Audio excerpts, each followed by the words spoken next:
Hello everyone, let's discuss continuous dynamical systems for 1D flows. First, let's state what a dynamical system we are considering. We consider the one-dimensional system x dot is equal to f of x, where x of t is a real valued function of time t greater than or equal to 0, with x of 0 equal to x naught given, and f of x is a smooth, real valued function of x. Now, let's discuss graphical analysis. We will draw the phase portrait by plotting x dot against x. The real line is called the phase space. A point x naught on this line is called a phase point. If t is the time, x of t is the position of an imaginary particle moving along the real line, which started from an initial condition x0 and x dot, the velocity of this particle.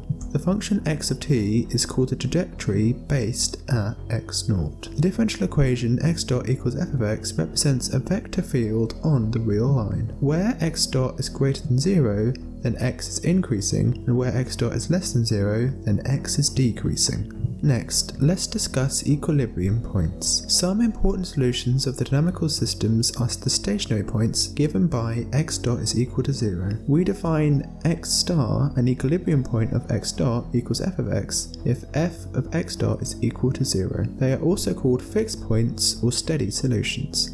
If x0 equals x star, then x of t is equal to x star for all t greater than 0. Then, let's define a stable point. Suppose x dot is equal to f of x, and x star is an equilibrium point, and x of 0 is equal to x0, which is given. Suppose that for all epsilon greater than 0 there exists delta greater than 0, such that the modulus of x0 minus x star is less than delta implies the modulus of x of t minus x star is less than epsilon for all t greater than 0. Then x star is said to be stable. Following on, let's mention an unstable point. The equilibrium point x star is said to be unstable if it is not stable. Next, let's define asymptotically stable. An equilibrium point is said to be asymptotically stable if it is stable and there is r greater than 0 such that the modulus of x of t minus x star tends to 0 as t tends to infinity for all x0, satisfying the modulus of x0 minus x star is less than r. Next, let's define globally asymptotically stable. An equilibrium point x star is said to be globally asymptotically stable if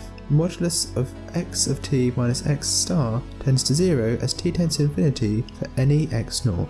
Now, let's define hyperbolic equilibrium. An equilibrium point x star is called a hyperbolic equilibrium if f dash of x star does not equal 0. Then, let's discuss the uniqueness and existence theorem. Consider x dot is equal to f of x with x of 0 equal to x 0. Suppose that f of x and f dash of x are continuous on an open interval r of the x-axis, and suppose that x 0 is a point in r. Then, the initial value problem has a solution x of t on some interval from minus b to b about t equals 0, and the solution is unique. And as ever, thank you for watching.